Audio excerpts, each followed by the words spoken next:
Hello, my name is Jeremy Barnes. Today I'm going to do a review for She-Hulk Attorney at Law, a Disney Plus series from Marvel Studios.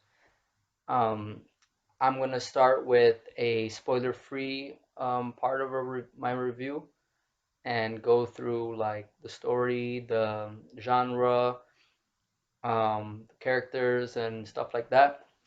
And then afterward, I'll kind of jump into some specifics that involve spoilers.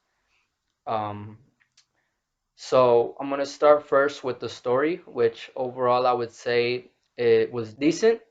It wasn't the best, but it also wasn't bad in my opinion. And I would say what the story was a woman coming to terms with herself and having two sides of herself that can coexist. And this is not as clear cut of a metaphor as Bruce Banner and Hulk, where the two sides are like kind of like a literal split personality that he has suffered from even before he becomes the Hulk, and it just kind of gets exacerbated when he gets those powers, and he literally becomes two different people.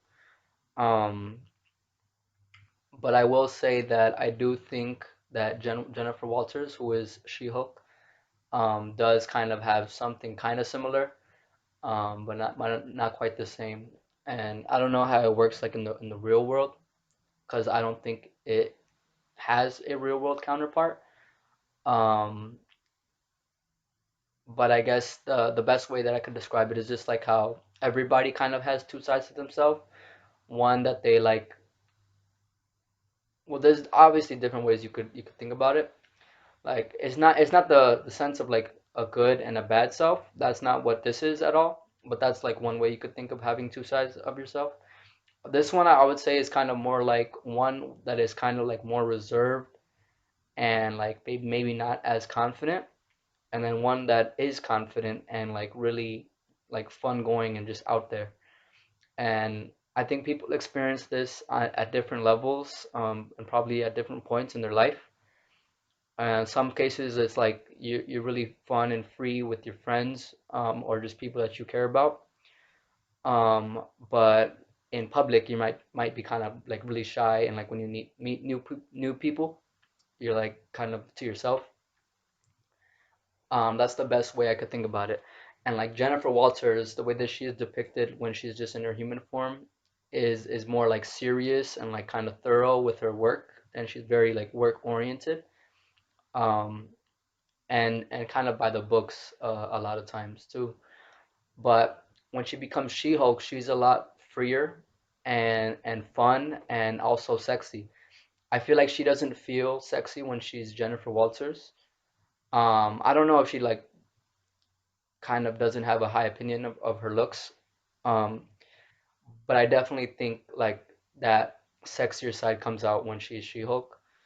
And it's obviously because her proportions change when she's She-Hulk, just like how Bruce Banner's proportions obviously change, where he becomes like this big, muscular dude. I don't know if he's like, if uh, somebody would consider him like the ideal man when he's in his Hulk form, but he's obviously stronger and like buffer than he normally is.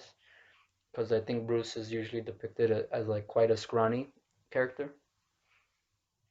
But I will say that I think She-Hulk does kind of become what most people might consider the ideal woman when she is in that form. And she might not be that when she's in her Jennifer Walters form. So the story is kind of just about her putting those two things together and being happy with both. But now I'm gonna talk about the genre, like outside of the superhero genre, and I would say that it's mostly a comedy. Um, it's been described as a legal comedy, but I would just call it a comedy in general because not every episode has to do with the actual like legal stuff. There are like a couple episodes, maybe even three, where they don't have any sort of lawyering happening. But that is Jennifer Walters' profession. She's a lawyer. Um, and that's definitely a big part of the show.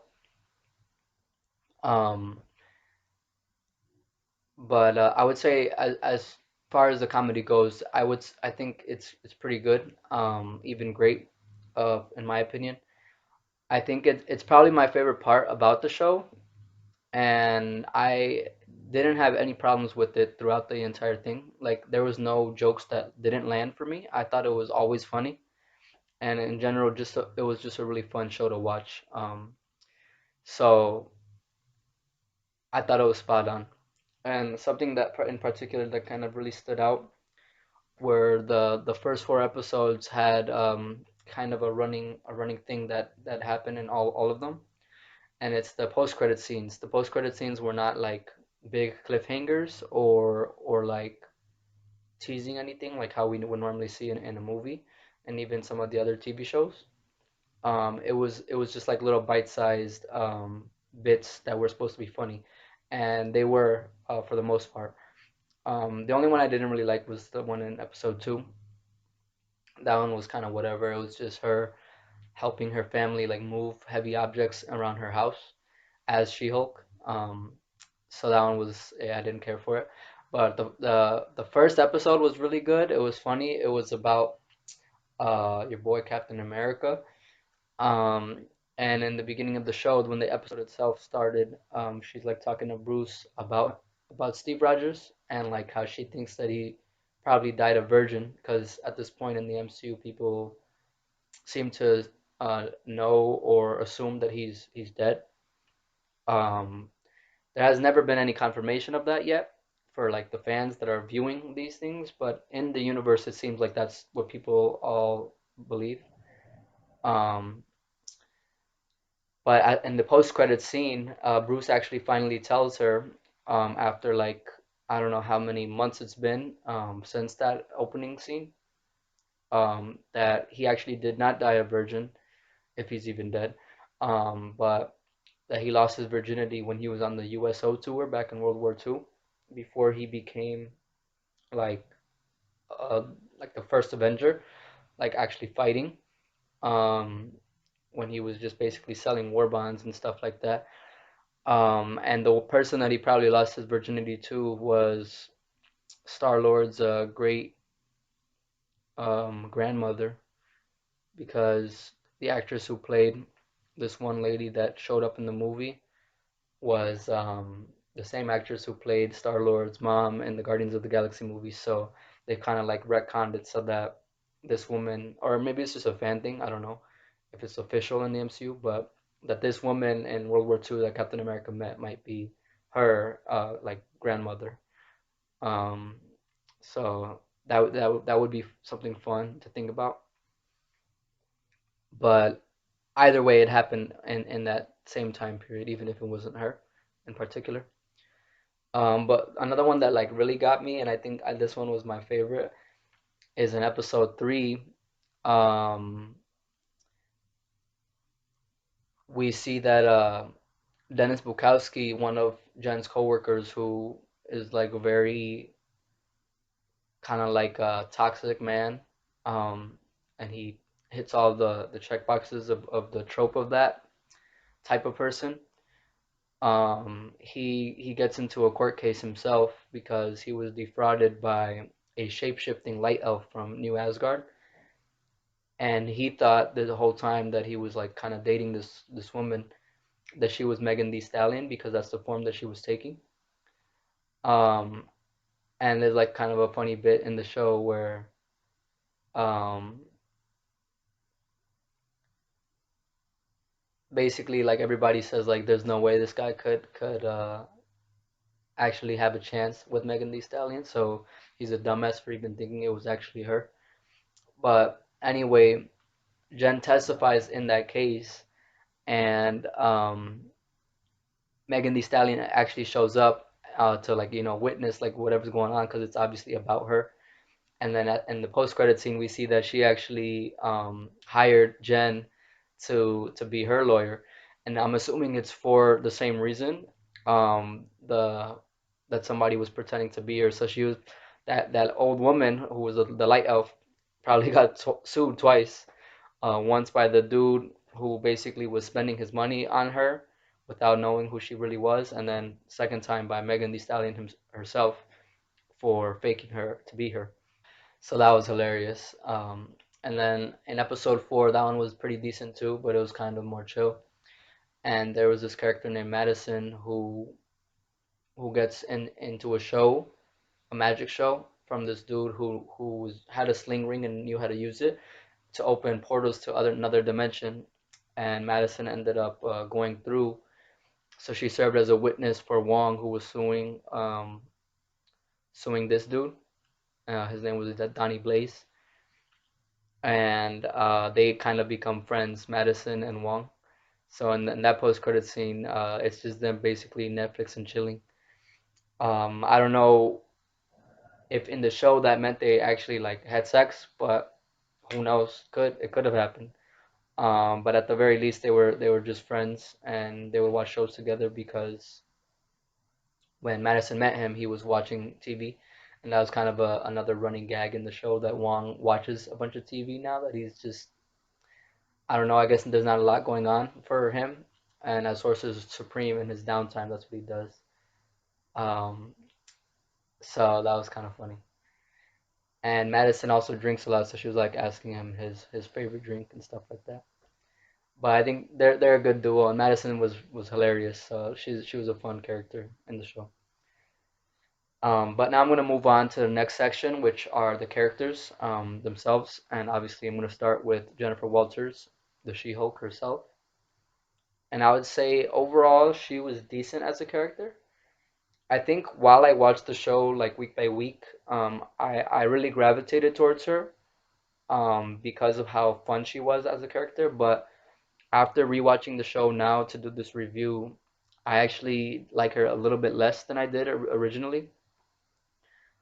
Um, and I think it's because she's a bit of a hypocrite in terms of like what she says or does at one point, but then kind of expects something different from other people, or she just does what was not preaching, I guess, or goes against what she was preaching. Um, and I would also say that there are moments that she could be a tiny bit annoying. Um, I don't think it's anything crazy, but just a little bit. Um, kind of like, kind of like whiny a little bit. That sort of type of annoyingness. But overall, I still do like her as a character, and she is still pretty enjoyable.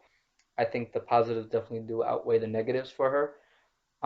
But having those negatives does make her a interesting character because she's not perfect by any means, and no person or character is or should be expected to be. Um, so that's just how she is. But I would say even despite those things that I don't like about her, she's still probably in my top three favorite female characters that are currently in the MCU. And I would say she's right after Wanda, who's number one, and then I think Yelena Belova, Black Widow's sister, would be second place, especially after Hawkeye, because I don't think I liked her that much in the Black Widow movie, but in Hawkeye she was great. So I think those are my three favorite female heroes in the MCU. Um, and then another thing I want to mention about Jennifer Walters is that she has the ability to break the fourth wall, like how Deadpool does in his movies and any other medium you've seen him in. Um, but I'll say the way that it works in this show is not as good as it is in Deadpool, the movie. Nor does it really make much sense when you kind of like think about it a little bit more on a deeper level. Um, in terms of just how it works within the world of the MCU. And it might be a weird thing for me to even say or think about, but because like I never thought about that in Deadpool, but I think the reason was that Deadpool kind of seemed to live in his own little like bubble outside of like the world of the X-Men movie universe because none of the big X-Men showed up in his movies. There were a couple X-Men that did, like the main one is Colossus, and then Juggernaut. those two characters have appeared in those other movies, but in the Deadpool movies, they were both completely different. Like their design was different, the actor who portrayed them was different, so it didn't feel kind as like disjointed, I guess. So I never really thought about it, and I just took it as like Deadpool just has that ability, and the way that he behaved within the universe of like just the movie when the scenes were going and he was not talking to the camera was the same as when he would talk to the camera. But the reason why She-Hulk it doesn't work as well is because that's not the case in She-Hulk. And I feel like that's where the double like personality comes from in this show with Jennifer Walters.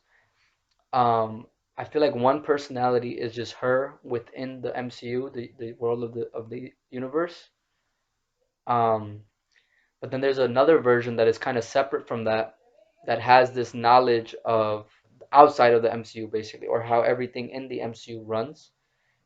And the biggest example that I could think of this is that in episode 3, when Wong is first introduced in the show, um, she doesn't know who he is, but then when she talks to the camera, like she breaks out of the MCU world, she knows exactly who he is, and she's like, "Oh, you're probably excited to see Wong, right?" So that doesn't really line up when you put the two things together. So I feel like it's some sort of weird like split, and I don't know what causes that when you think about it, like in the actual like diegesis of the movie, but it is interesting. So I don't know. I hope we get more answers about that if they continue to use She-Hulk, whether it's in her own show or somewhere else. From what I know, She-Hulk does not break the fourth wall in projects that are not her own. So if we do get any sort of explanation, it would probably have to be in a She-Hulk season two. But I don't know. We'll see. They might change it up in the MCU. But the next character that I want to talk about is her paralegal, which is basically like the lawyer's assistant. And her name is Nikki Ramos. And she's also a really fun character. But I feel like she could be even more annoying than Jen at times. And I would say honestly, it's almost like 50-50 for me. Like I kind of love her, I kind of don't really like her. Um, I am still just like Jen, a little bit more on the side of that I do like her, but I don't know. Um, the reason for this is that she talks really fast, and I feel like she could be a little sexist to men, like in general. Like she generalizes a lot, which I know is kind of fair because even me as a man myself would agree that most men do fall into a certain category that have negative traits and are just kind of like gross or I don't know, just not admirable. But she just has a low tolerance for those types of men, um, which is fine, but it could come off a little bit too strong for people that are not even doing anything that is like that crazy for her to have a reason to be like annoyed with them, and that's what makes her annoying to me. Um, and in the beginning of the show, I even thought that she might be a villain because of how like shady she seemed or just how she behaved. And another reason for that is that I feel like she was kind of dismissive of Jen's feelings in the beginning, becoming She-Hulk. Like Jen did not want to have anything to do with superhero business or being a Hulk, and like Nikki kind of pushed her to do that. Um, and like kind of just like brushed off all of those like negative feelings that Jen had about it. Um, but I would say like at the end of the day, watching the show in its entirety, you do see that Nikki is gonna always be there for Jen, and maybe that like dismissing of those negative feelings was kind of just her trying to help Jen push through those negative feelings and kind of be comfortable with that side of herself, which, like I said, is kind of the main journey of the show. So she might have been doing it for a good reason. But I feel like in the scenes, like they don't explain that or like show that through the dialogue. So that's why it didn't really come across like that originally. But by the end, like she is a good person, I would say, and does have the best interests in mind for Jen. So I think she's a good friend. And then the next character is somebody else that works at GLKNH, which is where She-Hulk ends up working in the show. And it's a like big law firm that opens up a new division for specifically people with superpowers. And one of the people that she meets there is Pug, who is the only like male lawyer that we see there that Jen works directly with.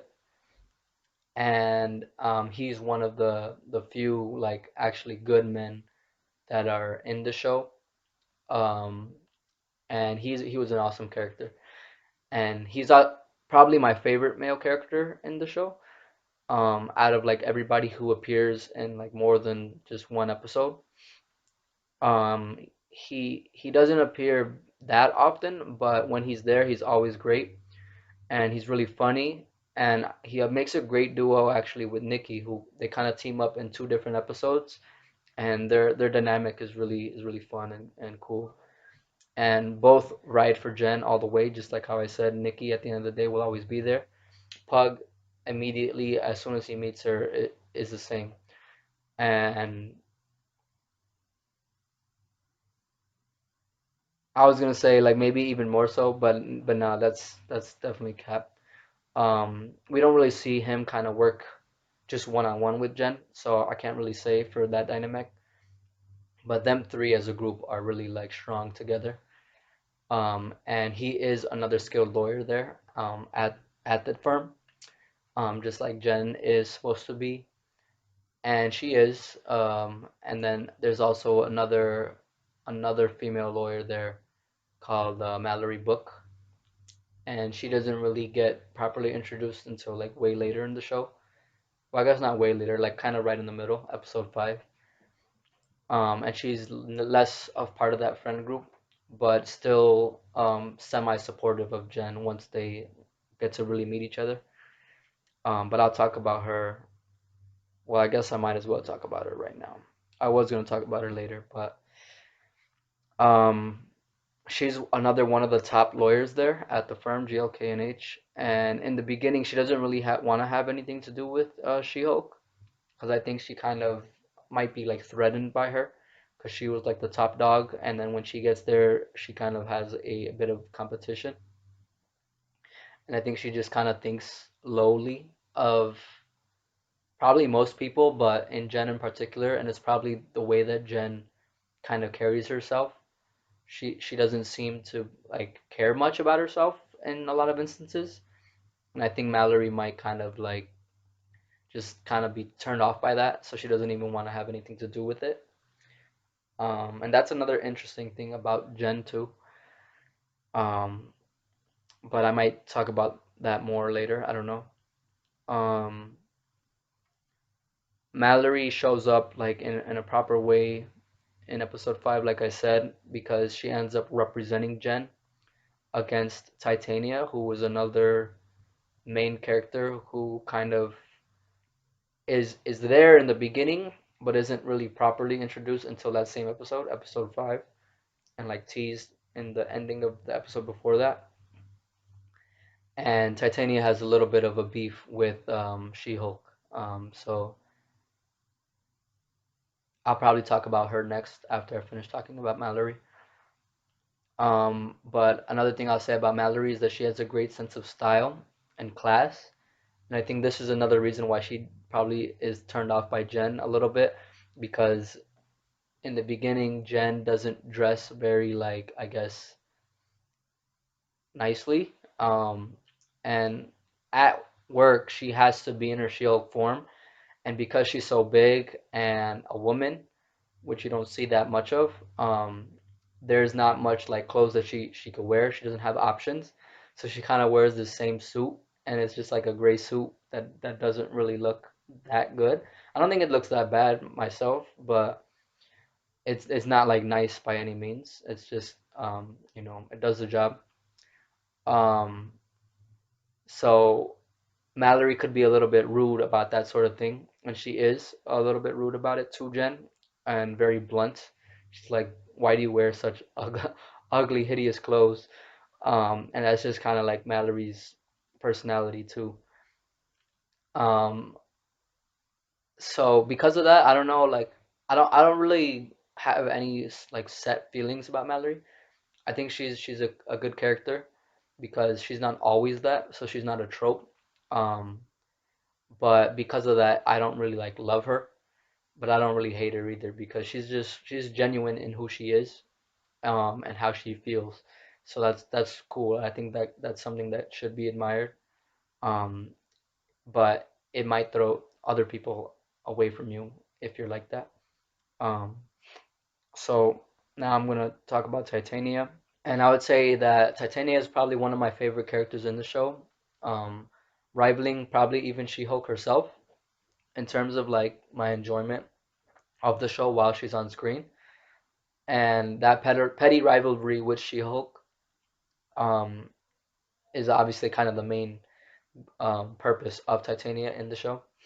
And it's funny because it started in the most random and like kind of a bizarre way in the first episode, where she was introduced at the very end, and she just like asks one question, gets knocked out by She-Hulk, and then that's it. And then I thought she was gonna be like in like most of the episodes in the show, but after that she doesn't show up until episode 5. So that was just weird to me. And the way that they did that scene where they kind of have a fight in the courtroom, Titania just busts in while Jen is in a different case, like just kind of going crazy, rampaging, almost like a Hulk would do, even though she's not a Hulk.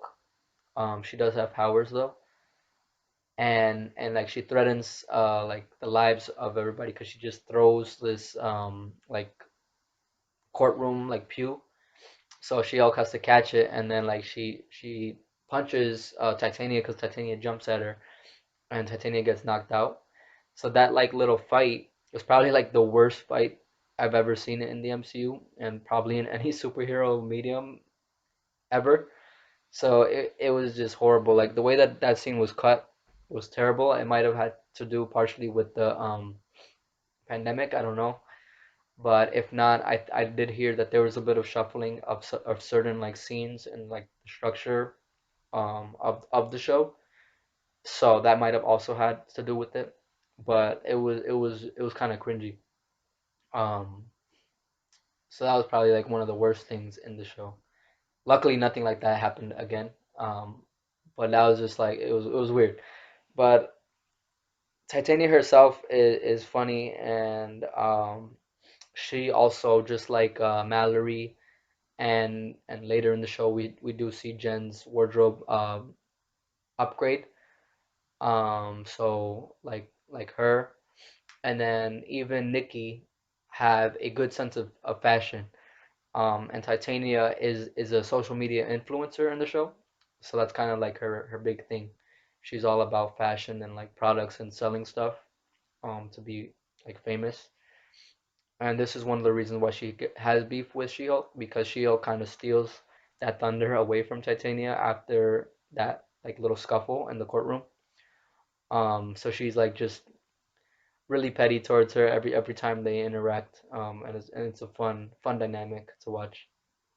Um, but now I'm gonna talk about the person who gave She-Hulk her powers and the OG, the Incredible Hulk, Bruce Banner. And I would say that in this show he was pretty cool. This was the first time I think we got to really see Professor Hulk outside of the Avengers environment, because he only really appeared in Endgame, and he appeared in his Bruce form and at the end of Shang-Chi. Um, but it was cool seeing him in a different way. And I would say that he had a great dynamic with Jen. They're cousins. That's how they're connected. And I would say that in She-Hulk, he's a little light, like a lot of the characters are, even if in other things they're not quite like that. But I will also say that he still holds some darkness within, and in Mark Ruffalo's portrayal in the show, he makes it seem like it could come out at any moment.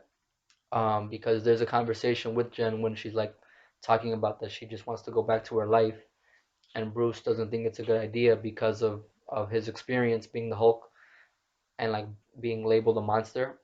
That's something that you can't ever really escape, so that she has to be careful. And when he says it like really, serious, and it has that like that's it gave me that sense of that like that anger is still there within him, even if he has a better control on it than he's ever had. So if somebody were to really piss him off, I think he could become the angrier Hulk that we are more accustomed to, and a lot of people prefer. But for me myself, I am fine with both Hulks. I like the OG Hulk. He was always dope and badass. His strength and just power that he got from that anger. But I like Professor Hulk. I like Smart Hulk, as he's called in the MCU, or Smug Hulk, how Jen describes him, for calling himself smart, even though that's what the public call him, and he just accepted that like title. Um, I would say I do probably prefer the angrier Hulk because Hulk used to be like one of my favorite Marvel characters, but now he's like nowhere near my favorite. Um, but I think this dynamic that he has of being Professor Hulk or Smart, where he's fused his Bruce and Hulk identities, is cool, and that's like it was a good arc from how he started to where he is now, and it wouldn't really make sense to go backwards from that. And now that he is like that, I feel like he is also kind of funny, and he was like that even in Endgame. So his character, I don't think was changed much from the tone of him from Endgame to this show, but I think that's why he kind of fits so well. Um, and a theory that I had about it was that because he was in his Professor Hulk form, is why Jen retains her intelligence when she is in her Hulk form. And they don't say anything about that necessarily in the show, but it could still be a possibility. Um, but another factor might just be that whole thing that I told you about, like how Bruce had that split personality, and Jen just doesn't have that. So that might be another reason why she doesn't suffer from that like raging Hulk part of herself. Um, but now I'm gonna talk about another Hulk, which is Emil Blonsky, the Abomination. And in this show, he's not really Abomination. He's Emil for the majority of it. He does transform a couple times, but he's mostly just in his human form, which that in itself is kind of interesting because in the Incredible Hulk movie, when he first appeared, and the last time we really saw him, except for that minor thing in Shang-Chi, um, once he became Abomination, it seemed like he couldn't transform back like Hulk would be able to. It seemed like he was just stuck in that form. So it's crazy that he was able to kind of just through like meditation and stuff like that find his way back to his human form, because the way that Bruce did it was different. It was through science, like he did a bunch of experiments and stuff, and then like actually like talked with his human self and his Hulk self, where they kind of came to an agreement, and that's how it happened. But I always got the sense that Emil Blonsky and Abomination were just one person, similar to how She-Hulk is the same when she's in her human form and her Hulk form, but that he just couldn't change back because of how like monstrous he is as a person. Similar to how the Super Soldier Serum works, which is where he got some of his powers from, where like the Super Soldier Serum just makes you more of what you already are. So if you're a good man, it makes you a great man. If you're evil, it shows that on the outside as well as obviously what you show in the inside through your actions. And that's kind of what happened with him because he was power hungry once he saw the Hulk, and once he got a taste of that super soldier serum, he just wanted more, and that's what made him become the Abomination. But in this show, he had a huge shift from when we saw him back then to now. And in Shang-Chi, we didn't really know what was going on. he was just fighting Wong in that show. I mean, in that movie. Um, and it seemed like they were actually like on good terms with each other. They weren't actually like enemies. It was like kind of a staged fight that on Wong's part, where he just used basically Abomination, I'm assuming to get money. But they were like both in on it, so it was like, what the hell's going on? How do they even know each other? And we find out in this show. But even though Emil Blonsky did change as a character, where he is also lighter and very different, and just even in the way he talks, he's way less militaristic, like he was in the movie Incredible Hulk, and kind of more like a Zen like life coach is kind of what his whole deal is. Um, it oddly like doesn't it didn't feel like super disjointing to me to see that because it's been so long. So like you could see him changing through prison through that time that he spent there. But it is definitely interesting and different, and it was kind of funny. But I didn't mind it. I actually liked him as a character. Um, I will say, in terms of the design of Abomination, I am okay with this design, but I do prefer the original design from the Incredible Hulk movie. But this one is kind of a brighter green, whereas in that one he was like a really kind of nasty, like forest, dark green, or even they called him gray, I think. So I think that kind of adds to his like light touch, like lighter touch. Um, and he's a little bit more comic accurate with his like kind of finned ears. Um, I like the design, but in certain shots it kind of looks funny, where I never really felt like that in the original. He's just uglier in the original, I think. He is still kind of ugly here, but I don't think as much. Um, and I would say that his portrayal in the show was pretty good, but they kind of got a little sloppy with his arc near the end of the show, and I didn't really like what they did by the end. But I'll talk about that more later when I go into the spoilers because it is a little bit spoilery. Now I'm gonna talk about Wong, his opponent and kind of friend, I guess. I think Wong was great in this show, especially without Doctor Strange. I kind of like Wong better when he's not with Doctor Strange. Um, and he's shown up twice now like that. Once in Shang-Chi, and then now here again.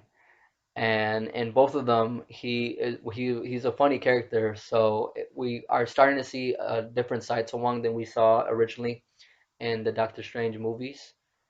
Um, but he was always there. Like even like that whole thing with Beyonce in the first Doctor Strange movie. He does have like a fun side to him that is really cool. But we're starting to see it more, and we will see it a lot in this show. And like I mentioned earlier, he has this new like firecracking duo with Madison, and that's Madison with one Y and two N's, but the Y is not where you think. That's just something random that she said that was kind of weird and funny. I don't know what if that's supposed to mean anything, but she would say that. And just the delivery of it was kind of hilarious. But I hope that we do see Madison again, and if we do, I hope we see them together, her and Wong. Um, but that's all I'm gonna say about Wong right now. So now I'm gonna talk about who's pretty much kind of like the main villain of the show, and it's this guy named Todd Phelps, who goes by a online persona, Hulk King, and he starts off on the show by going on a date with She-Hulk, because she's trying to like meet people, and she starts off her dating app as Jen, but she used her business headshot for some reason for her profile pic, and she don't get any matches. So Nikki says that she should make a profile as She-Hulk, and she does, and she starts getting a bunch of matches. And she just kind of goes on some dates with some different types of men just to kind of see if they click or not. And one of the guys that she goes on a date with is this dude, and he's an asshole in like not a direct way, but just like his behavior is just like kind of is like kind of gross. Like I don't know, like he's like a weird dude kind of. And he's ugly on the inside and on the outside. But we don't really see the inside ugliness until like later in the show because we don't know he's the main villain until pretty much the end. Um, and I would say this guy probably suffers from what I call tiny dick syndrome, which is a guy that's just kind of threatened by the power of a woman and like being less powerful than women are. Um, I think that's whack, and that's who this guy is. So that's kind of like a big thing that is a through line in the show. Even before we're introduced to Todd, we see men that are like that earlier, who just kind of hate the fact that there is a Hulk that is a woman, because for some reason they think it's taking away from Hulk's spotlight, even though they're two completely different people with two completely different like goals and ways of moving through the world. And She-Hulk doesn't even want to be a superhero, so how is she stealing Hulk's thunder? Doesn't make any sense. But the show kind of was a commentary on people on the internet like that, especially men that are fans of stuff like this, like Marvel and DC superheroes in general, comic books. Um, but they're fans that I do not want to be associated with and who are just toxic in every way. They're probably toxic in real life too. But a lot of things are kind of exacerbated on the internet because people just think they could say, well, they can say anything they want and have no consequences for it online. So there's just a lot of haters that you see, and this show was a commentary on people like that that react to the changes that have been being made in the MCU, where we are seeing a lot more female characters and female heroes at the forefront, and all different types of people in all types of ways, different religions, different ethnic backgrounds, more women, more people of color, more diverse sexualities, um, and people just like to hate on that, like dumbass people who I fucking hate. So it was funny that the show made fun of them because its portrayal of those people it was spot on. So it just like worked perfectly. And this Todd dude is one of those dudes, and I'll talk more about him later on.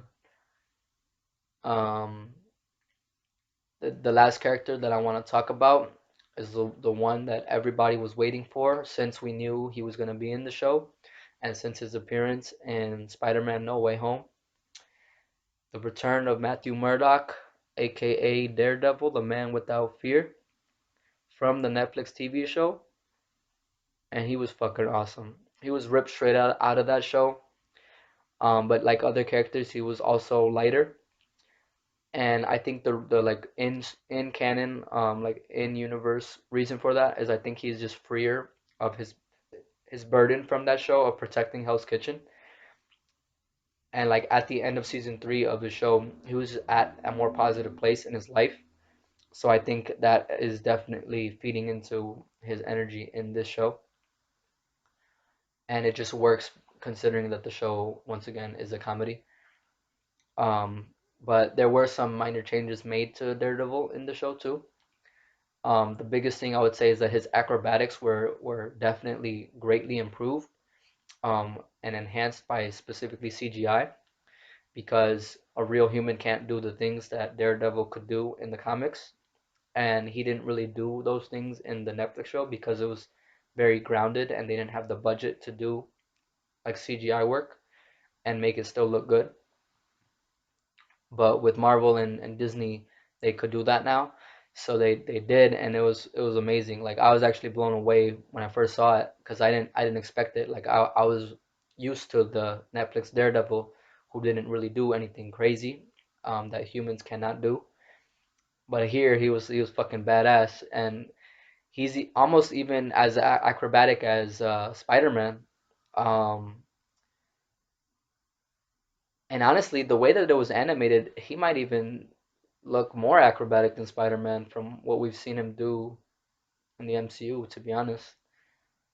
Because he was like flipping and back flipping and everything, man. Like he was crazy, and it made me want to see them together even more than I already did, especially after Spider-Man No Way Home, where Peter Parker met Matt Murdock. So like I hope that happens down the line in the MCU, because that'd be awesome, man. And Daredevil back in the day also used to be one of my favorite characters, just like the Hulk. And now he's jumping back up there now that he's getting another spotlight back on him. And that show, that Daredevil show, was actually probably like top three, maybe my second favorite superhero show of all time. So I'm also excited that he's gonna get a show back again, on Disney Plus this time. So Marvel's just giving him everything. He's gonna be in a few things before that, I think, including Echo, which was a spinoff of Hawkeye. Um, Maya Lopez. But that's something else. If you don't know who she is, then you don't know. But if you do, he's gonna be in that show. Focus on her. And when it comes to his dynamic with She-Hulk in the show and Jennifer Walters, I loved it so much that I want them to be a couple. And I honestly think that if that was to happen, um, Jen would probably be the best match for Matt that he's ever had, because Elektra was like the love of his life, but she was really toxic, so she was not good for him. And then Karen Page was probably like the second one, and kind of the main love interest throughout the show. I just didn't really like her in general as a character. I feel like she was kind of I don't know, too serious, or just like, I don't know, I guess not fun. Um, and I don't think they had that much chemistry, her and Matt. But one person that I did like was Claire Temple. Um, and that was just a very minor little romance that he and her had in the first season. But she ended up with Luke Cage, and they were a great couple. So I think she was better off with him. Um, but Jen is kind of like perfect. Like they're perfect for each other, Jen and Matt, because they're both lawyers. They're both superheroes now. Um, and he pushed her to kind of accept that side of herself and to do that. And they're also different too. Like they have different values and ideals. So the whole thing of opposites attract. They're not opposites in every sense, but in terms of the way that they lawyer and the reason that they do it, and like what they want out of it is different. They could feed into each other and like support each other, which is what any couple should do. So that's why I think they're kind of perfect for each other. So I hope we do see them more again in the future. I hope she shows up in his show, like how he showed up here. And the actor Charlie Cox wants that to happen too. So that would be great. Um, the thing that would be hard about it is that she lives in LA, he lives in New York, two completely different coasts in the US. But maybe Jen can move out there for some reason. Um, and I'll touch a little bit more on that at the end too when I talk about spoilers. Um, but now I'm going to talk about a different category, which is the action in the show. And I would say this is probably one of the weaker aspects. It was kind of just whatever. But there definitely were some highlights with that.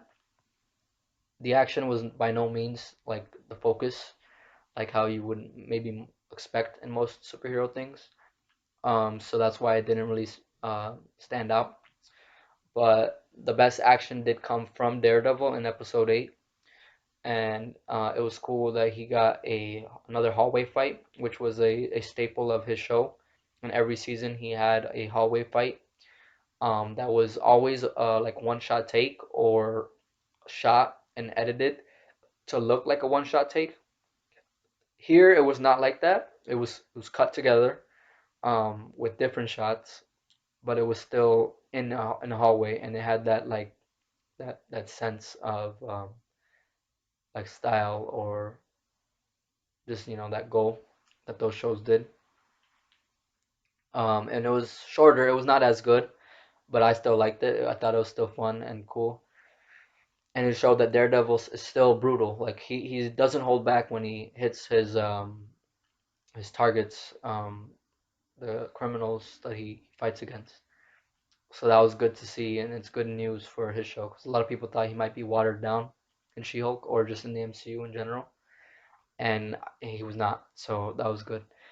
Another standout fight was with Wong in episode 4 when he came back to sue Donnie Blaze.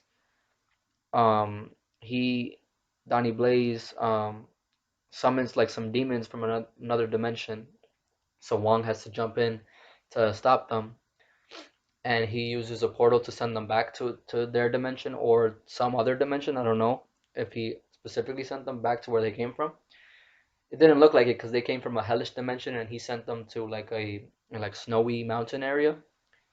But either way, he sent them away using a portal, and he had like a kind of magic energy that looked like the same type of energy as the portals, as a like lasso where he like grabbed them and threw them in. And then he did this really cool thing where he dragged them in like through a vortex, and that was really dope. So I think that fight was pretty cool, and She-Hulk jumped in and helped him there, kind of subdue the demons. And then another fight that was awesome was Hulk versus She-Hulk in the first episode.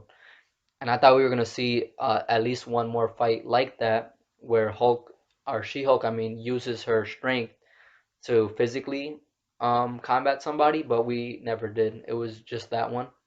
So hopefully we see that some of that in like a movie or something.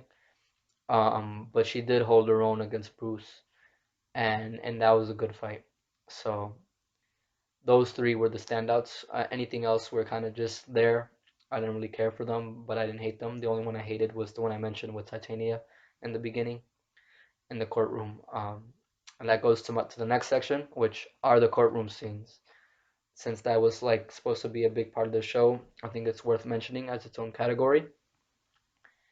And I would describe that as mostly just fun, which is like the best word I could use to describe the show in general.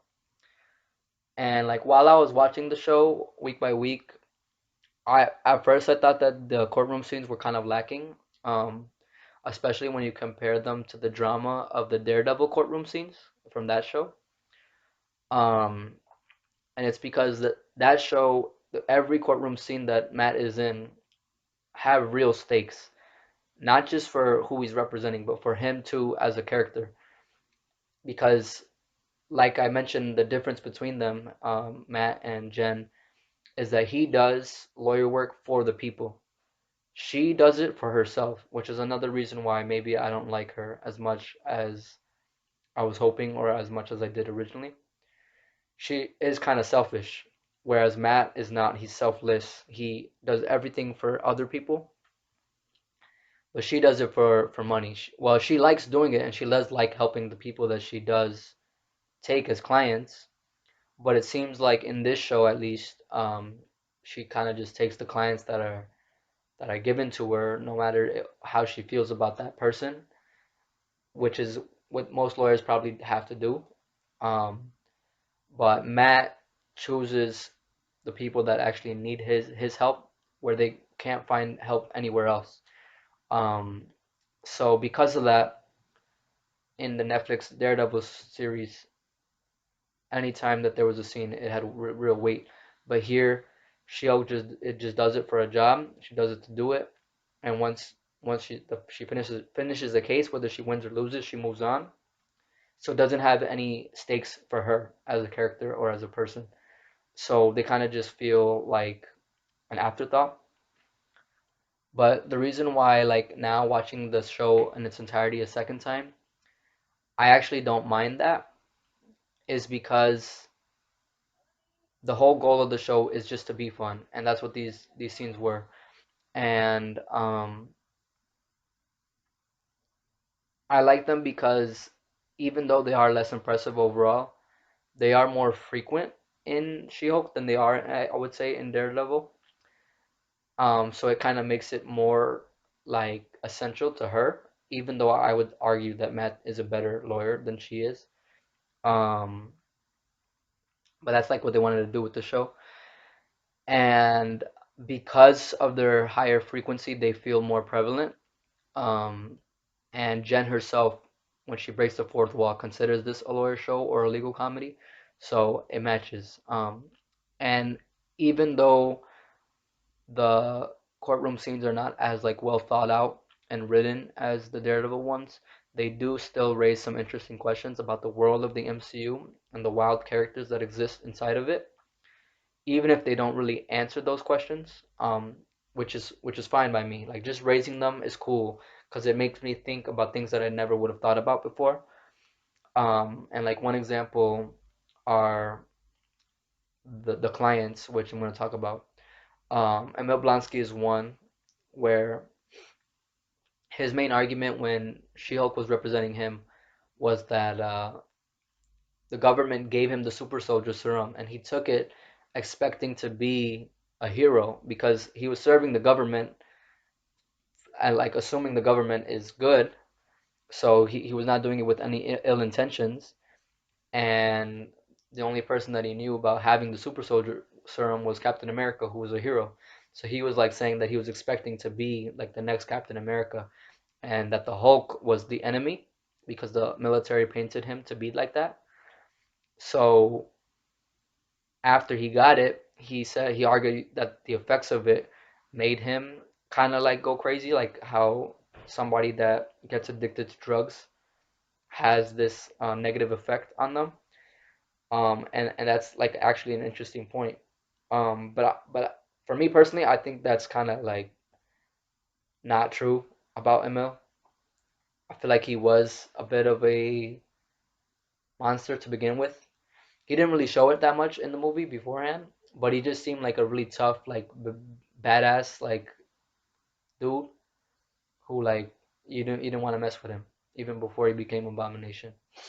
Um, but his explanation like made sense, so it made it compelling. And then the next client that really stood out in the show was Mr. Immortal, who was this dude who is immortal, hence the name, who for some reason marries people over and over again, not like the same person, but different people throughout his life, but always kills himself because once he doesn't like the relationship, he doesn't know how else to get out of it.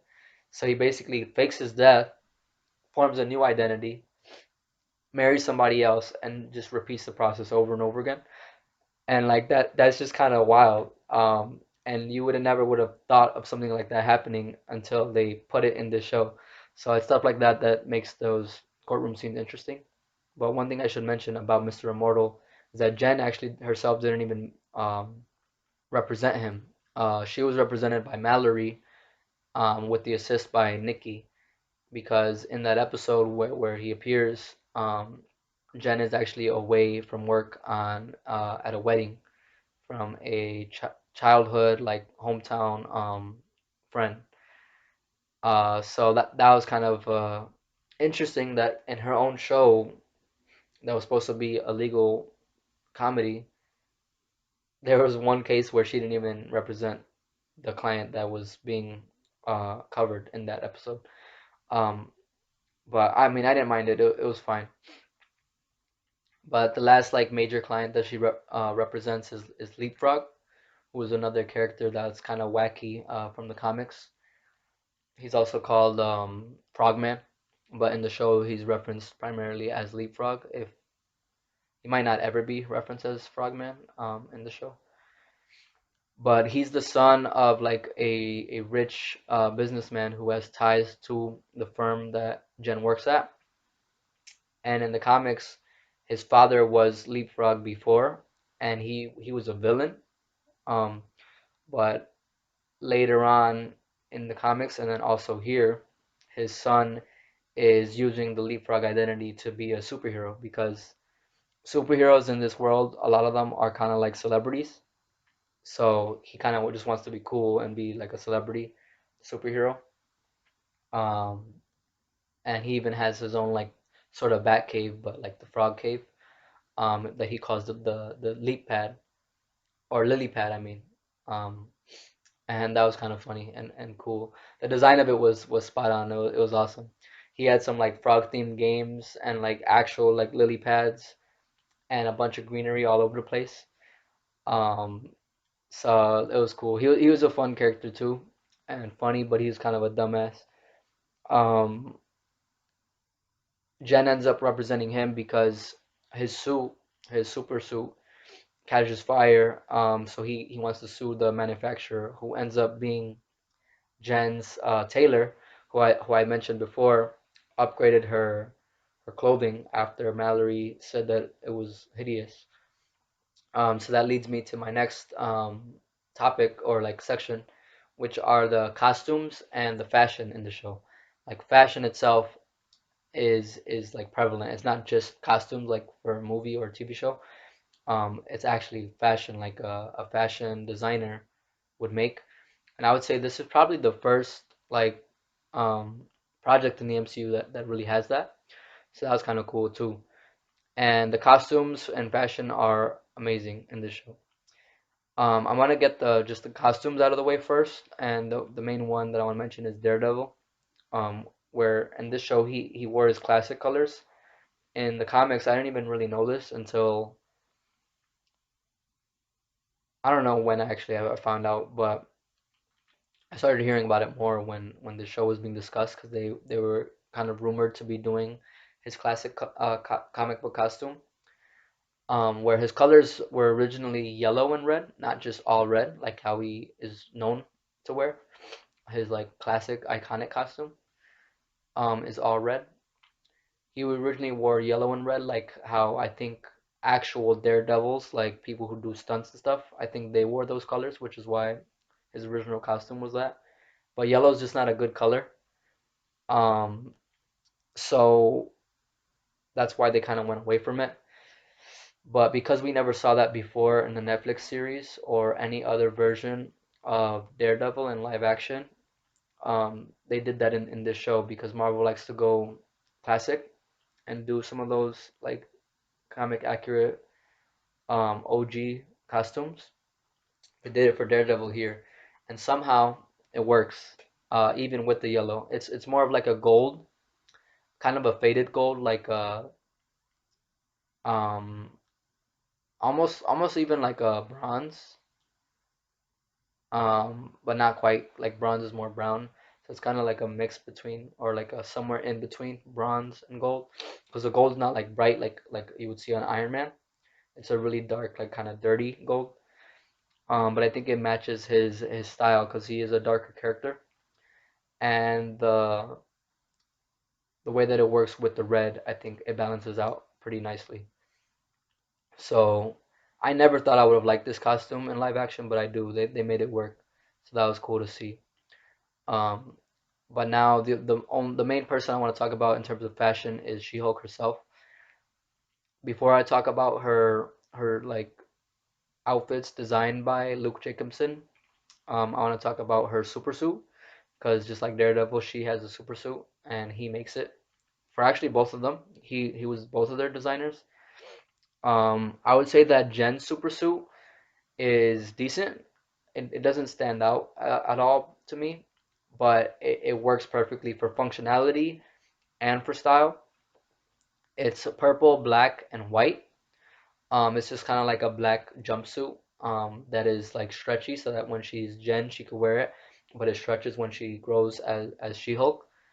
And then it has these white streaks with some purple on it on the sides, and this also kind of matches her comic book look. And purple with green with her green skin just goes together. That's why Hulk always wears like purple shorts. So she has that same color scheme as well, and it's fine. It works. It's very form fitting, so it makes her proportions really stand out when she is in her She-Hulk form. But there's really not much else to say about it. So now I want to talk about the fashion that she wears. And the first like major one that she wears from Luke is a blue dress with white polka dots, and she wears that when she goes to her friend's wedding in episode 6. And as She-Hulk, it looks amazing. Like she looks great.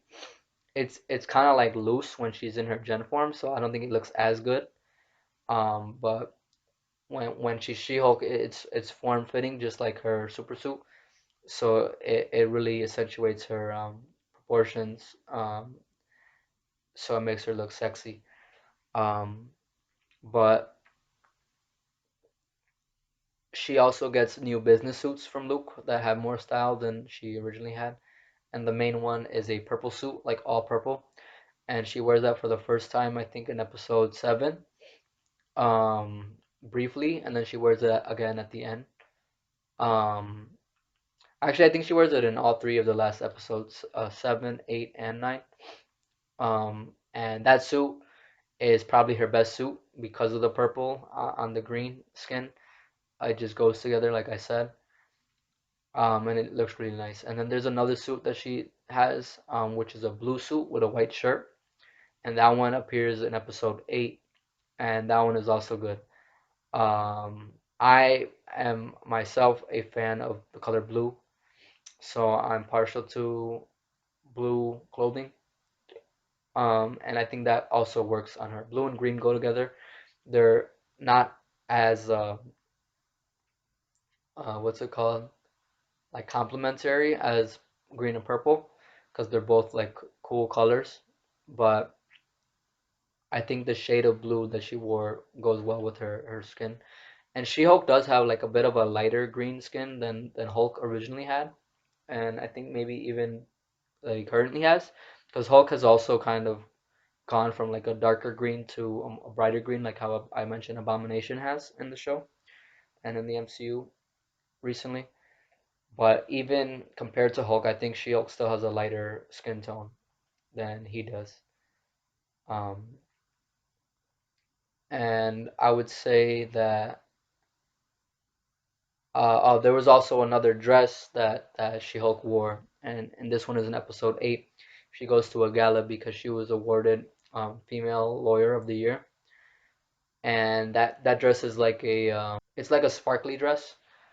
Um, I forgot what the material is called, so I'm not gonna say it. But that dress was also stunning, and like anytime she walks out in something stunning, She-Hulk is just sexy. She's a sexy character. And she was that in the comics, so they brought that into the MCU. And in the comics, at least, she kind of uses that as a also commentary, like how I said that this shows a commentary on toxic fanboys. The comics were a commentary on the depiction of female heroes in comics, where they're oftentimes very sexualized, even if they just don't have a lot of variety. Like all female superheroes like look good. They don't have anybody that really looks not attractive or not like very like hourglass shape. Whereas like men, I feel like they do have different designs. Like Iron Man, Hulk, Spider-Man, they all have different body types, and even Captain America. I think Captain America is somewhere in between Spider-Man and Hulk in terms of their size. Where you don't see that type of variety with women a lot in comics. So the She-Hulk comics were commentary on that, and in that sense, it was maybe a parody. I don't know. I didn't really read the comics, um, but this show might be considered a bit of like a parody by some people of different things, and maybe the genre as a whole. But I think it does match with the comics and the tone of them. Um, but I also mentioned that Titania, she also has fashion choices, a lot of different outfits that she wears, and they were all pretty good as well. none of them really stand out to me like how She-Hulk's do. And sometimes I would say that Titania wears a little bit too much makeup, like she does a little bit too much. But it might be coming from a place where she's not comfortable with herself or confident, so she kind of masks it, and that's why she probably has this beef with She-Hulk. Because any sort of like attention that she gets was being taken away by She-Hulk, and it's because she probably lacks confidence with herself, like deep down, which makes her a little bit interesting. They don't go into any of that stuff in the show, but I do think it is there. Um, and it might, no, I was gonna say it might be in the performance, but no, not even that. That's just my interpretation of her. But yeah. Now I'm gonna talk about the CGI of the show because this is a CGI heavy character, so obviously they need to use that in the show. And I would say that it was good overall, but some episodes do stand out a little bit in a negative light, where it looks very video gamey or just like weird. Especially with She-Hulk's original suit before she got her upgrade from Luke Jacobson. There was like one scene where like, cause she has like really long legs. I feel like her legs are longer than like her torso. Where it looked like she was just almost like floating, and like the pant legs just looked really weird to me. Um, but it's only like a couple times I think that anything like that happens in the show. And I would say overall the CGI did get a lot better as the show went on or as the season went on. Except for one minor hiccup in episode 6 where she has another like real fight against Titania, and before they start she's like on the ground like sitting against like a bench or something, and she just looked weird, like she looked kind of ugly, and she didn't look nothing like how She-Hulk looked and the majority of the show. So it just looked weird to me that episode. But the beginning of it was good. It was just like that part that was kind of not good. And that fight was also a little bit underwhelming. So none of the fights with Titania were really that good, but that one was definitely better than the one in episode 1. Um, so now that I have talked about all of the main points that I wanted to talk about, I'm going to talk about some spoilers. So the first thing that I want to mention is Donnie Blaze, the magician that showed up in episode 4. His name is a clear like Easter egg, or reference to Johnny Blaze, who is the Ghost Rider in the comics, one of the Ghost Riders, and the main one that has gotten a movie. Before he's gotten 2 movies. Nicolas Cage played him, and I feel like having him with that name was just kind of like blue balling the audience who were excited to see Ghost Rider because he was teased in the trailer, and somebody saw something with Blaze, and it looked like there was some fire thing happening because Ghost Rider has a flaming head, and he can summon fire using his like chain. So some people were expecting Ghost Rider to appear in the show, especially tied in with Wong, who has to do with sorcery. Those two things go together, but we didn't see that. So I don't know what's going on. But in the behind the scenes like documentary for She-Hulk, the actor who played Donnie Blaze did mention that that's just his stage name, hinting that maybe he is there's more to him than we saw in She-Hulk. So maybe he actually is Johnny Blaze, or he knows Johnny Blaze. Maybe he's even related to him. I don't know. I don't think he's related to him because it doesn't seem like they would be blood relatives. But maybe he does know Ghost Rider and has seen him, and he's kind of like riding off of his coattails because, interestingly enough, Johnny Blaze was an actual daredevil who does stunts on motorcycles in the comics and in all the versions of the character. So he is also a performer or was a performer. So this dude, Donnie Blaze, might be using the history of Johnny Blaze to kind of like get his name for himself. Um, but that character was fine. He was kind of whatever. Like I didn't like him necessarily, but I didn't dislike him. But he was kind of funny, and he did what he was supposed to do in the show. The blood plot line in the show. So like the way late in the show, we kind of got the first sense of a traditional superhero like plot because the show was kind of just like a week by week, each episode is its own thing sort of deal, and there was didn't seem to really be a through line going throughout the show until episode 6, I think it was, when Jen goes to the wedding while Mallory and Nikki are representing Mr. Immortal and trying to find a settlement for him and all of his wives who were going against him um, in court. They find out about something called intelligentsia, which as a group was another like main villain of the show, but we don't know who the leader of the group is until the very end. But the intelligentsia are basically like all of those dudes that I mentioned have like the tiny dick syndrome, and they're just hating on Shield just because she's a woman who has superpowers that are similar to a male hero.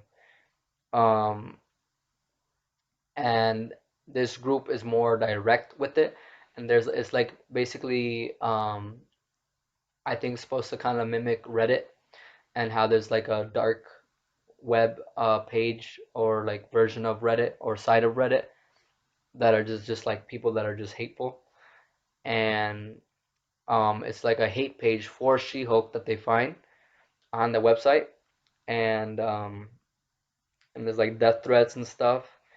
And at the end of the episode, like there, we see that Jen meets this guy called Josh, and somebody was watching them, and it's a lab where they have this big ass fucking needle that we're assuming they're gonna use to get She-Hulk's blood, because in episode 3 they teased it earlier where there was a group of the Wrecking Crew from the comics.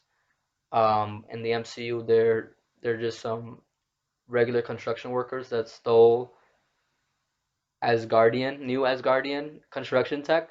So it gave them enhanced powers, and they try to use those powers to get She-Hulk's blood. But the needle that they had, which their boss hired them to get, was just a regular needle, and it was too weak to pierce She-Hulk's skin. But that's when it was first teased, but we didn't see anything else from it until that episode, episode 6. So first 3 and then the next 3. So we're assuming they were gonna try again. And the reason for that is because Hulk blood is very valuable because you could make more Hulks with it, and that's what Bruce Banner was very afraid of, why he was running away from the military in the very beginning of his MCU journey. Um, and he even mentions it when he's talking to Jen when she gets her powers, and he did some tests on it to see like why she was able to become a Hulk and like not die from the radiation like how he was able to survive, and it had something to do with their DNA. It's just like in their genes because they're blood relatives. Something within their lineage allows them to synthesize gamma radiation and survive it, and it gives them these powers.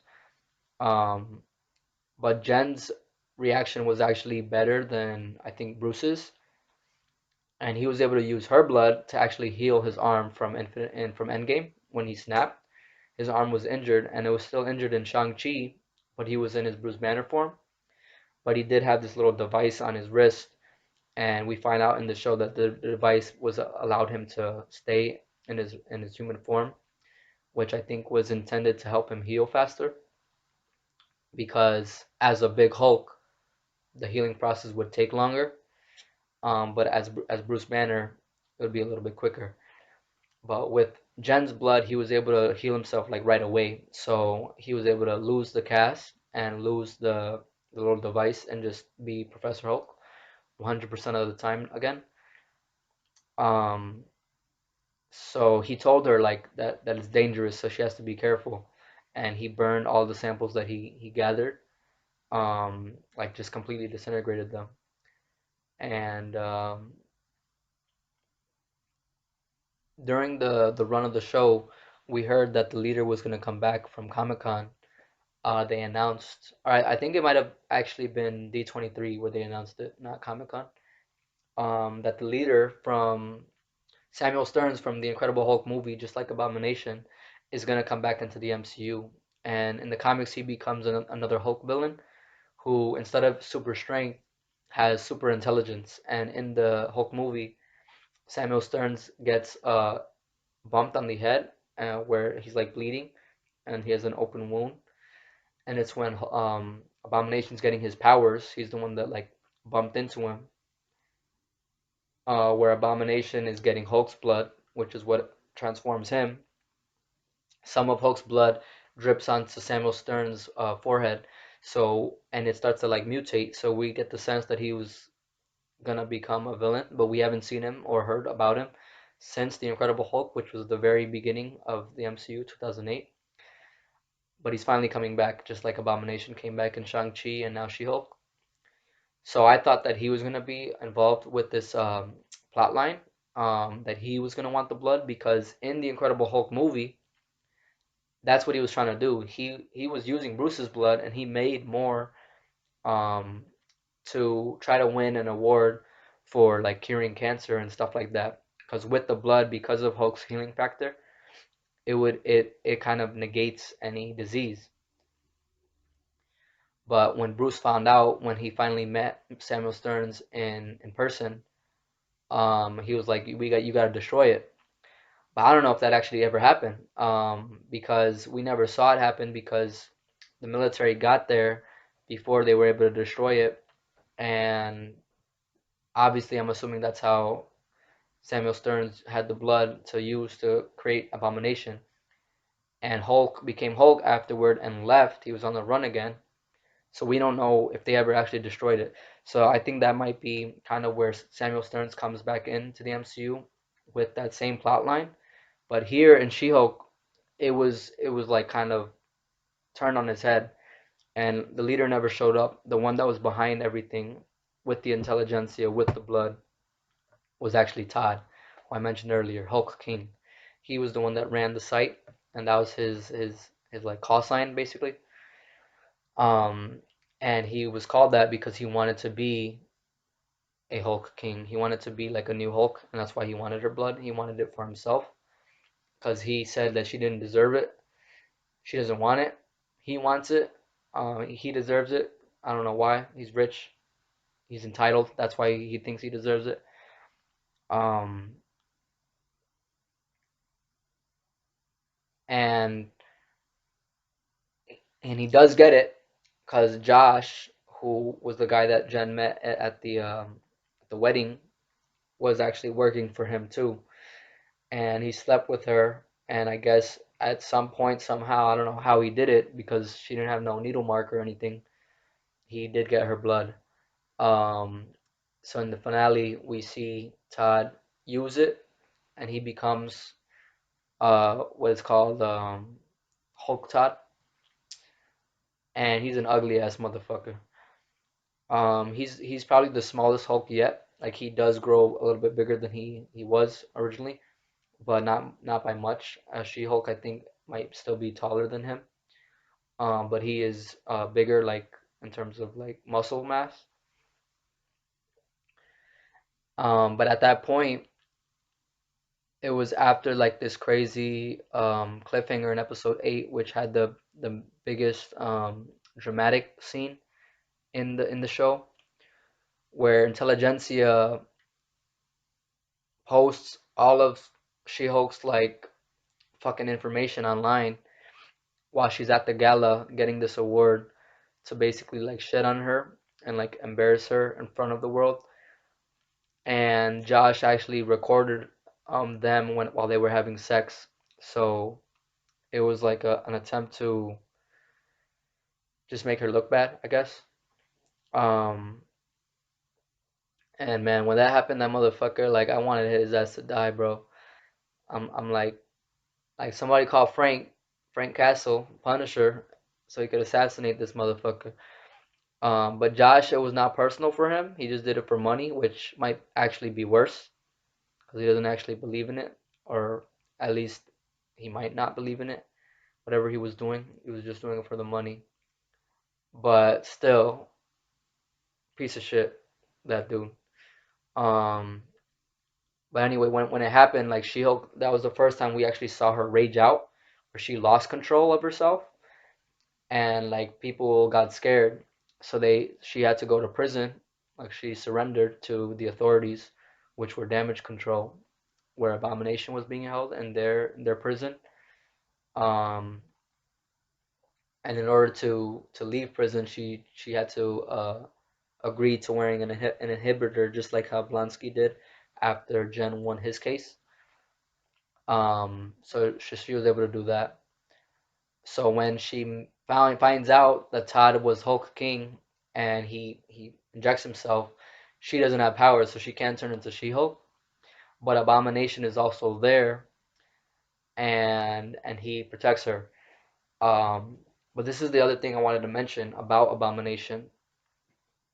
Um, how his story kind of like got a little messy at the end because there was some indication or like some possibility that he was not fully reformed, that he was still a bad guy throughout the show. Like we didn't really know. He seemed good, like he seemed like he genuinely was reformed, but I didn't really trust him, especially because I just didn't think that the MCU would bring him back just to make him basically a regular person and not use him in a big way. Um, but in this show, that is kind of what happened. He, like I said, was never really the Abomination. He transformed once just to show that he could remain in control in either form, human or in his Abomination form, just like the Hulk, just like She-Hulk. Um, and then in this last episode, in the finale, he shows up as Abomination with Intelligentsia, who he's hosting at his lodge, where he does therapy, like a little therapy group that he runs. Um, but we get the sense that he didn't really know what was going on. He just does speaking engagements, and they wanted him as Abomination. So sometimes he does bend the rules.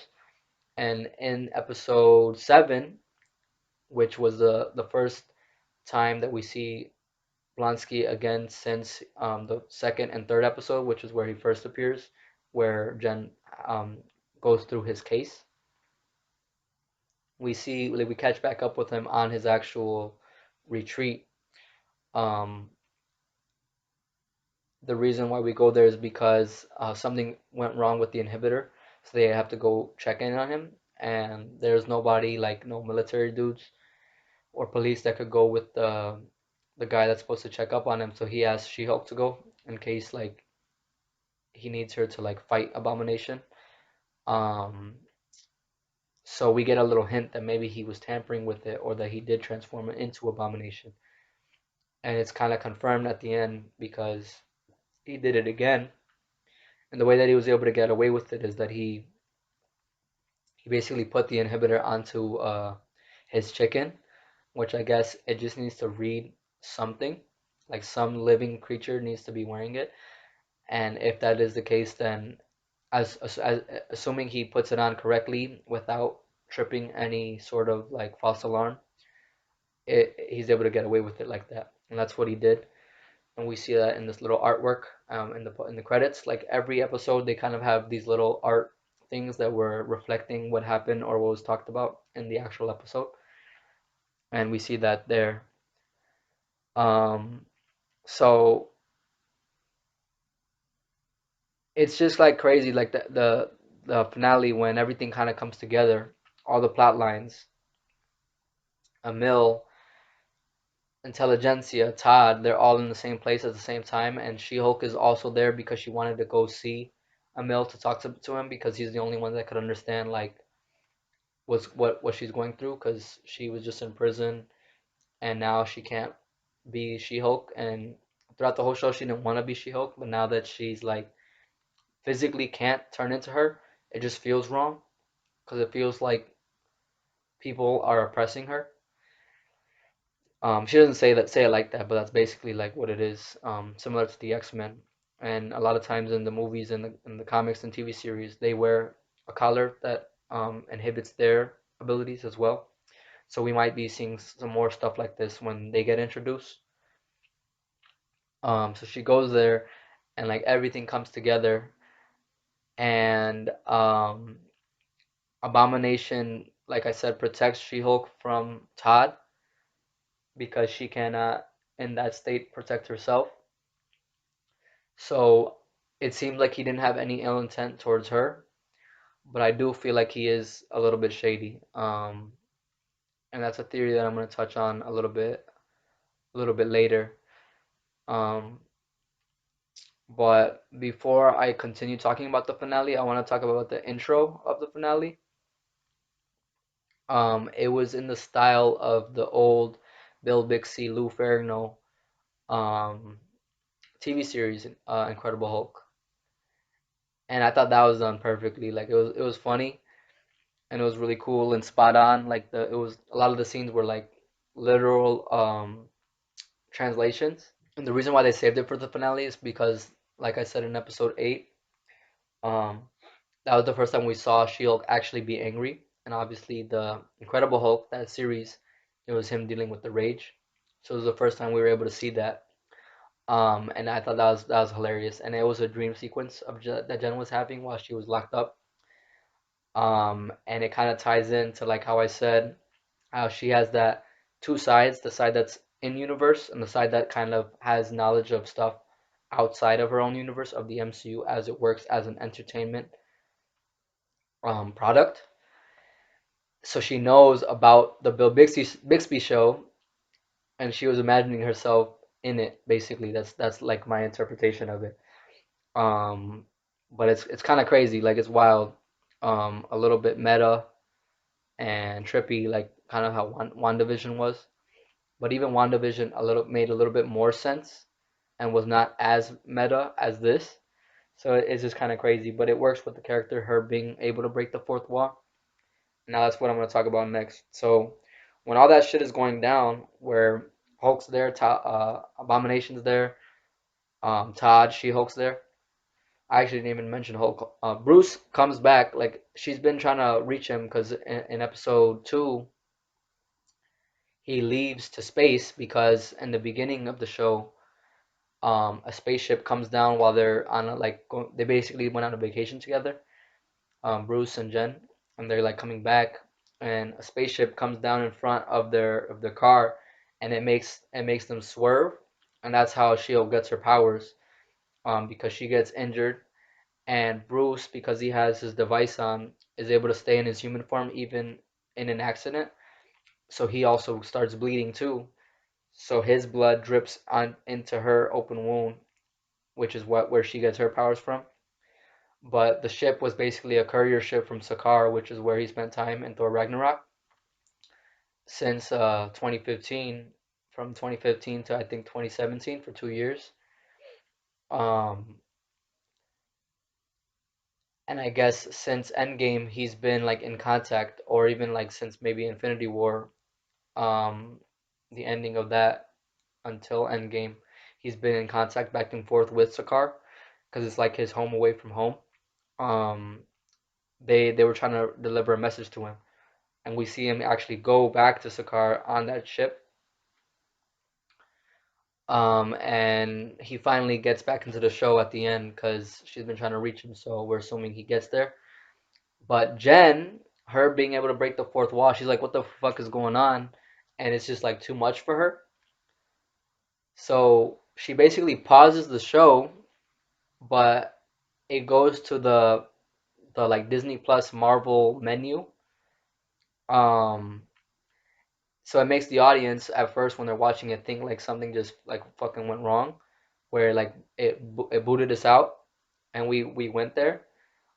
Even though most likely, if anything like any problem like that would have actually happened, it probably would not have gone to the Marvel page unless we were already on the page when we started the show, which for me, I personally like I don't really do, because it's I usually just watch it from the like opening page of Disney Plus. Um, so we see like all the titles, like all the movies, all the TV shows, and everything. And She-Hulk busts through her like show like image or whatever, So she's like literally breaking out of her show, and she's like looking at the other titles on the menu, and she sees Marvel Studios Assembled, which is the documentary series that I mentioned. I watched for She-Hulk. They do it for other projects now in Phase 4. They've been doing it, and the one that she goes into, it has Shang-Chi on it, but it doesn't matter what it is because either way, when she goes through it, it puts her into basically a world that is similar to our real world, and then she's on the Disney studio lot. Um, so she goes, she finds the She-Hulk production, and she wants to talk to the writers because she's like this fucking finale's whack, and she's gonna talk to them so that they can change it. And this is something that she's done in the comics a lot, where she talks to the writers or about the writers and like threatens the writers like if they don't change it that she's gonna be mad. She might even threaten them like physically too in the comics, which is a little bit too much. She didn't do that here, which I think is a good change. But it was just wild, like it was crazy. And they talk about Kevin being the one who makes the final decision of about everything. And in real life, Kevin Feige is the producer and like the boss, the studio head of Marvel Studios, and he has been from the very beginning, and even before the beginning of Marvel Studios as its own film division. Um, when they were doing the other Marvel movies that were sold to all the different movie studios, Sony with Spider-Man, Fox with X-Men, and some other little ones with Blade and Ghost Rider and all those characters. Um, Kevin Feige worked on like most, if not all of those movies. So he's been with Marvel movies from the very beginning. And that's why he's such a fucking mastermind now that he runs the shit. And so it was funny that they mentioned him. And when it happened, I was like, oh shit, are we gonna see Kevin Feige like in a Marvel movie or TV show? And I thought we were, but then we find out it's actually a fucking AI in this version of our world. Um, so that shit was funny, and I thought that was a better idea than actually having the actual dude play himself. Um, and the reason why it wasn't him was because he just doesn't want to do it. He doesn't want to act. Um, but I think it worked out. Like I said, I think it's better. So she talks to him, and she changes her own ending. So the whole blood plot line, she said that shit is dumb and it's too cliche, which she's not wrong. It is. She's like scrap that shit, and I don't know how she does it. Like I don't know how it works when Kevin changes it. I don't know if it means that it was never there in the first place, or if Todd just never injected himself at the end. So my theory for how the blood plot line is gonna continue with the leader, like how I said, is gonna come back. He's gonna be in the next Captain America movie with Sam Wilson, Captain America: New World Order. So I think he's gonna continue that plot line, and I don't know if it's gonna tie at all with She-Hulk and what happened here. It could, like I said, like that he could still have that blood, her blood, or it could be Bruce's blood from the Incredible Hulk movie. And I think the leader is gonna use it to create more Hulks. Um, and we might get Red Hulk, who is Thunderbolt Ross himself, who was probably Hulk's arch nemesis from the military, the one who funded the project that gave him his powers, and the one that was chasing him in his early years as the Incredible Hulk. And in the MCU, he's appeared again as like Secretary of State in Civil War, and then he's shown up a couple of smaller times in like Black Widow, Infinity War, Endgame. But unfortunately, the actor passed away, so he's gonna be recast. Um, and I think it's confirmed that Harrison Ford is gonna play him in that movie, and he's gonna appear in a couple of other things too, probably in Thunderbolts because it's named after him. It's another like superhero team with a little bit like darker characters. Um, and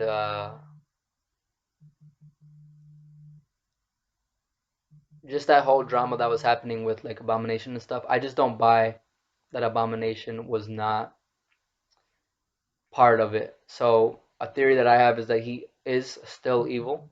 Like there's more going on with him. And the way that he got that plot of land is that he had like a prison pen pal system, with a bunch of women who were like fans of him, and they're the ones that paid for it.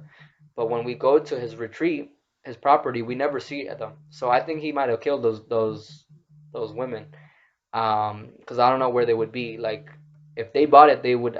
I'm assuming know where it is. Like they would know the address, so they would be able to get there. But we never saw them. So where are they? If they love him so much, why would they not be there? Especially in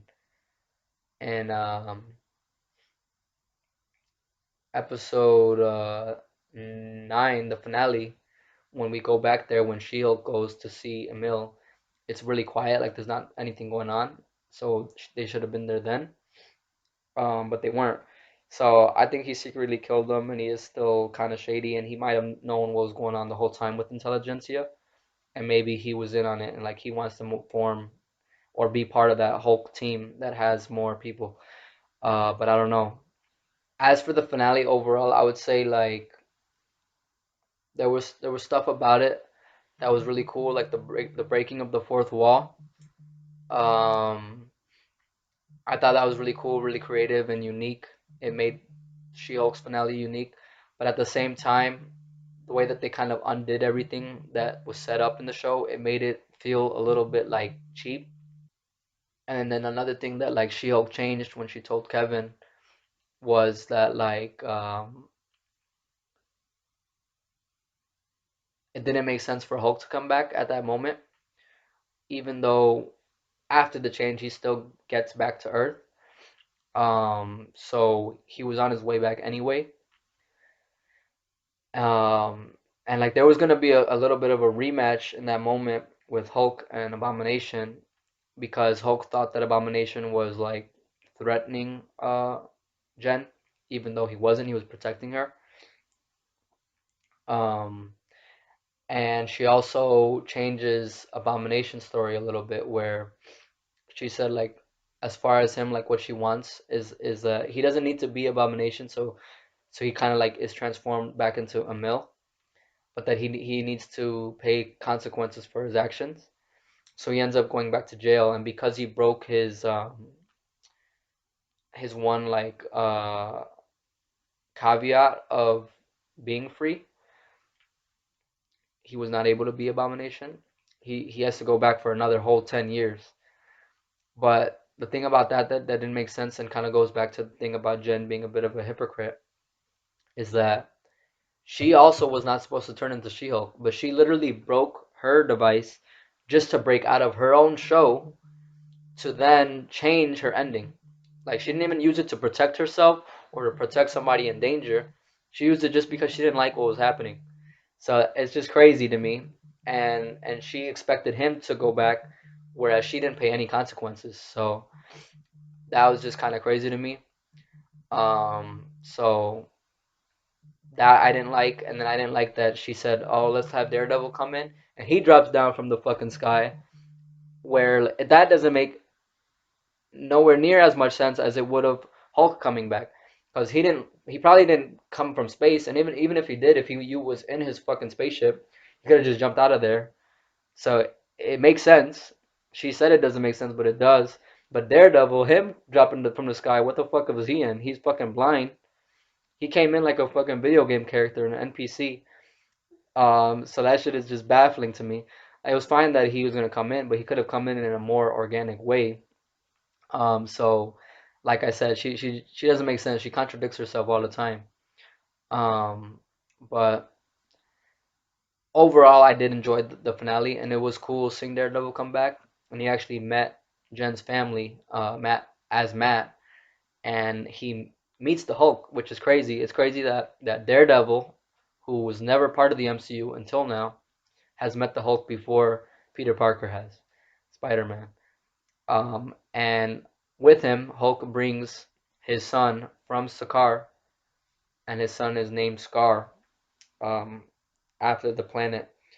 And we don't really get to hear much from him. He doesn't say anything, but we do see him. So that it's crazy that he has a son, but it ties into a comic book storyline called Planet Hulk, which is what Thor Ragnarok was partially inspired by. But the follow up of that is called World War Hulk, where the Scar's mom was a resident of the planet that he was stranded on. She gets killed in an explosion from the ship that Hulk landed there on, and because of that, he blames the Avengers. So he goes back to Earth basically for revenge, and he causes like this crazy conflict, and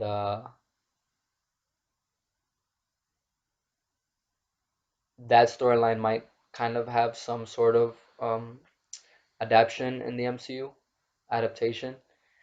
Um, but I don't think it's gonna be Hulk. I think his son might be the new like angry Hulk, and Bruce will be combating that.